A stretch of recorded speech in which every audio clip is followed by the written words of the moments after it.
আলহামদুলিল্লাহ যে ভোটটা দিতে পেরেছি। এখন ফেয়ার ইলেকশন হওয়ার পসিবিলিটি আসলে নেই, যেটা বোঝা গেল।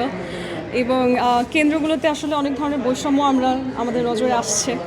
সব কিছু মিলে আমার কাছে মনে হয়েছে অ্যাকচুয়ালি একটা নির্বাচন কেমন হওয়া উচিত। হ্যাঁ, আমরা যে পোলিং এজেন্টস দিই দেখার জন্য যে ইলেকশন কমিশন কাজ করছে কিনা, আসলে হওয়া উচিত ইলেকশন কমিশন কাজ করবে, আমরা তাদেরকে ভরসা করব এবং তারা একটা ফেয়ার প্রসিডিউরে আগাবে। কিন্তু তাদেরও আসলে বিহেভিয়ার এক এক পার্টির লোকের প্রতি বৈষম্যমূলক, এক এক রকম। তো সেই জায়গায় আমার কাছে মনে হয়, যেহেতু গতকাল রাত থেকে আমরা জানি যে ভোট কেন্দ্রগুলোতে বিভিন্ন ধরনের অনৈতিক কার্যকলাপ আমরা চোখে পড়ছে, সেখানে আসলে ফেয়ার ইলেকশন হওয়া হয়তো বা বাংলাদেশের এখনও সম্ভব হবে না, হয়তো আরও অনেক পরের স্বপ্ন আমাদের। কিন্তু যেহেতু ভোটটা দেওয়া আমাদের অধিকার এবং ফার্স্ট টাইম আমি নিজে নির্বাচনে দাঁড়িয়েছি প্রার্থী হিসেবে, অ্যাটলিস্ট নিজের ভোটটা নিজেকে দিতে আসা উচিত, তাই চলে আসলাম।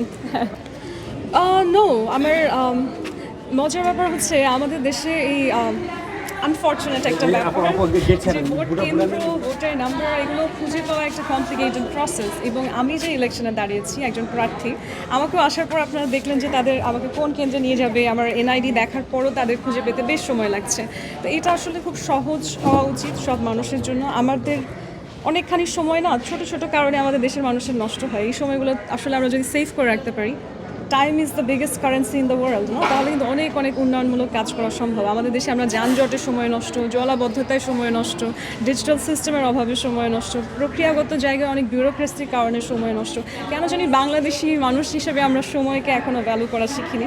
আমি নির্বাচন ফেয়ার হোক আনফেয়ার হোক বর্জন করছি না, কারণ আপনারা জানেন যে একটা নির্বাচন যখন শেষ হয়ে যায় সেটা কিন্তু লিগ্যাল ম্যান্ডেটে ভ্যালিড হয়ে যায়, সেটা ফেয়ার হোক বা আনফেয়ার হোক। নির্বাচনের আসল সৌন্দর্য হচ্ছে প্রার্থী 100 জন মানুষ নিয়ে কোনো শোডাউন করবে না। আসল সৌন্দর্য হচ্ছে 100 জায়গায় প্রার্থীর কোনো পোস্টার থাকবে না। ইনফ্যাক্ট প্রার্থীকে চেহারা দেখে মানুষের এত পরিচিত হওয়ার কোনো প্রয়োজন নেই, কারণ তিনি সিনেমার নায়ক না। তাকে মানুষের স্বপ্ন পুরুষের মতো সবার চোখে সবার দৃষ্টির সামনে থাকতে হবে এমন কোনো কথা নেই। নির্বাচনের আসল সিস্টেম হচ্ছে আপনি যেভাবে করে একজন সাধারণ মানুষ ভোট দিতে আসে সেভাবেই আসবেন। এবং হয়তো আপনার জন্য কিছু কিছু জিনিস থাকতে পারে, যেমন আপনার আলাদা সিকিউরিটি, বা আপনাকে যেহেতু অনেকগুলো কেন্দ্রে আপনি যেতে চান সেই ক্ষেত্রে আপনাকে দ্রুত ভোট দিতে সাহায্য করা কিছু জিনিস হয়তো অ্যাডভান্টেজ থাকবে।